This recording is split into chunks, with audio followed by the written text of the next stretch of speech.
ఎప్పుడో 150 సంవత్సరాల క్రితం ఉన్న చట్టాలన్నీ కొత్తగా మారబోతున్నాయి. జూలై 1, 2024 నుంచి మనకున్న పాత చట్టాలన్నీ ఇటు ఐపీసీ కానీ, సిఆర్పిసి కానీ, అలాగే ఇండియన్ ఎవిడెన్స్ యాక్ట్ కానీ వీటిలో ఉన్న సెక్షన్స్ అన్నీ మారబోతున్నాయి. ఇవన్నీ కొత్త సెక్షన్స్ రాబోతున్నాయి.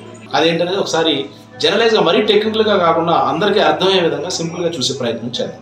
మనకి లా అనగానే అంటే చట్టం అనగానే గుర్తొచ్చేవి ముఖ్యంగా 3 విషయాలు. ఒకటి IPC, CrPC and Indian evidence act.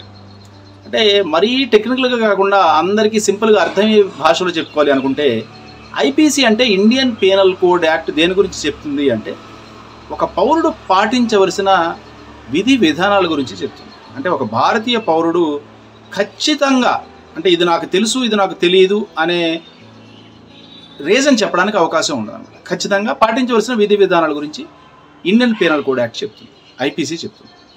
మరి ఏదైతే పాటించాలో అది పాటించలేదనుకోండి చట్ట ప్రకారం అదేమవుతుంది, క్రైమ్ అవుతుంది. సో ఆ క్రైమ్కి సంబంధించిన విషయాలే ఈ క్రిమినల్ ప్రొసీజర్ విషయాలన్నీ సిఆర్పిసి చెప్తుందని సింపుల్గా చెప్పుకోవచ్చు.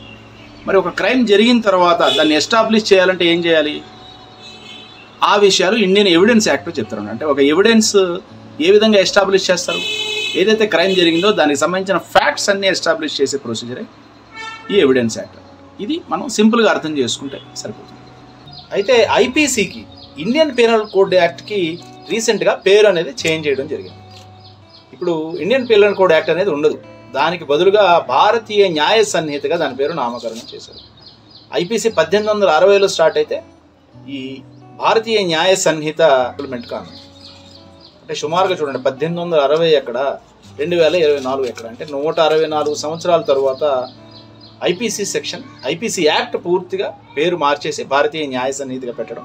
తర్వాత దానిలో ఉండే సెక్షన్స్ ఐపీసీలో 511 సెక్షన్స్ ఉండగా దాన్ని టోటల్గా తగ్గించి 358 సెక్షన్స్కి కుదించడం జరిగింది. సో ఇది చాలా భారీ మార్పుగా చెప్పుకోవచ్చు. సో ఇకపైన ఐపీసీ ఉండదు, ఐపీసీకి బదులుగా భారతీయ న్యాయ సంహిత మాత్రమే ఉంటుంది. తర్వాత సిఆర్పిసి పేరు కూడా చేంజ్ చేసి భారతీయ నాగరిక సురక్షా సంహితగా నామకరణం చేయడం జరిగింది. అలాగే సిఆర్పిసిలో కోడ్ ఆఫ్ క్రిమినల్ ప్రొసీజర్ అనేది ఉండదు, ఇప్పుడు అది భారతీయ నాగరిక సురక్షా సంహితగా పిలువబడుతుంది. అయితే సిఆర్పిసిలో సెక్షన్స్ 484 సెక్షన్స్ ఉండగా దాన్ని 531కి మార్చడం జరిగింది. సెక్షన్స్ పెరిగాయి. అలాగే మన ఇండియన్ ఎవిడెన్స్ యాక్ట్ పూర్తిగా దాని పేరును మార్చి భారతీయ సాక్ష్య అధినియమంగా మార్చబడింది అన్నమాట. అది కూడా మనకి ఈ జూలై 1, 2024 నుంచి ఇంప్లిమెంట్ అవుతుంది. అలాగే ఈ ఎవిడెన్స్ యాక్ట్లో 167 సెక్షన్స్ ఉండగా భారతీయ సాక్ష్య అధినియంలో 170 సెక్షన్స్ ఉండబోతుంది.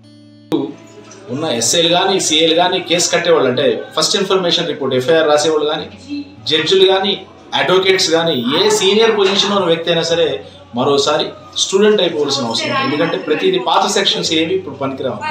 అంటే ఆల్రెడీ గతంలో ఉన్న కేసెస్ ఏవైతే ఉన్నాయో ఆ పాత సెక్షన్స్ మీదే నడుస్తాయి. కానీ జూలై 1, 2024 తరువాత ఏవైతే కొత్త కేసులు పెడతారు అది ఏ రకమైన కేసు అయినా కూడా మనకి ఐపీసీ, సిఆర్పిసి అలాగే ఇండియన్ ఎవిడెన్స్ యాక్ట్కి సంబంధించిన అన్ని సెక్షన్స్ కూడా కొత్తగా రిఫర్ చేసి దాంట్లోంచే కొత్త సెక్షన్స్ మెన్షన్ చేయవలసిన అవసరం. సుమారుగా 164 సంవత్సరాల తర్వాత సడన్గా చేంజ్ చేసిన సెక్షన్స్ వల్ల ఏదైనా ప్రాబ్లం ఉంటుందా అంటే దీని మీద చాలా ప్రశ్నలే లేవనెత్తుతున్నాయి. గతంలో అదే క్రైమ్ చేసిన వాళ్ళకి ఒక రకమైన సెక్షన్ వర్తిస్తే ఇప్పుడు జూలై 1, 2024 తర్వాత అదే క్రైమ్ చేసిన వాళ్ళకి వేరే సెక్షన్స్ వర్తించడానికి అవకాశం. మరి ఇది ఎంతవరకు న్యాయం అనేది చాలా డీటెయిల్గా వెళ్తే కానీ అర్థం కాదు. ఇది న్యాయస్థానాలకి చాలా కన్ఫ్యూజన్గా ఉంటుంది. ఎంత సీనియర్ న్యాయ నిపుణులైనా అయి ఉండొచ్చు, ఎంత సీనియర్ అడ్వకేట్ అయినా అయి ఉండొచ్చు, ఎంత హేమాహేములైనా అయి ఉండొచ్చు. కానీ అందరూ మళ్ళీ అన్ని రిఫర్ చేసుకుని 1 by 1 ఏ విధమైన తప్పిదాలు జరగకుండా చూసుకుని ముందుకు వెళ్ళవలసిన అవసరం ఉంది.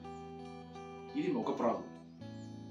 అయితే దీనికి అబ్జెక్షన్గా అంటే ఈ సెక్షన్స్ చేంజ్ చేసే ఈ ప్రాసెస్ మీద ఈ ఇంప్లిమెంటేషన్ మీద అబ్జెక్షన్గా చాలా పిటిషన్స్ ఇటు హైకోర్ట్స్లో కానీ సుప్రీంకోర్టులో కానీ ఫైల్ అవుతాయని చాలామంది న్యాయ నిపుణులు అభిప్రాయపడుతున్నారు. సో ఇప్పుడు లీగల్ ప్రొఫెషన్లో ఉన్న వాళ్ళందరూ ఎంత సీనియర్ పర్సన్ అయినా కూడా ఖచ్చితంగా మళ్ళీ పుస్తకాలు ముందు వేసుకుని సెక్షన్స్ అన్నీ ఒక్కసారి ఒక రౌండ్ వేయాల్సిందే. ఎందుకంటే అన్నీ చేంజ్ అయిపోయినాయి, పాతవి వేరు కొత్తవి వేరు. మరిన్ని సైకాలజీ క్రిమినాలజీ విశ్లేషణలు తెలుసుకోవడానికి ఛానల్ సబ్స్క్రైబ్ చేసుకోవడం మర్చిపోకండి. వీడియో నచ్చితే లైక్ చేయండి, మీకు తెలిసిన వాళ్ళందరికీ కొత్త ఇన్ఫర్మేషన్ని షేర్ చేయండి. Like, share and subscribe to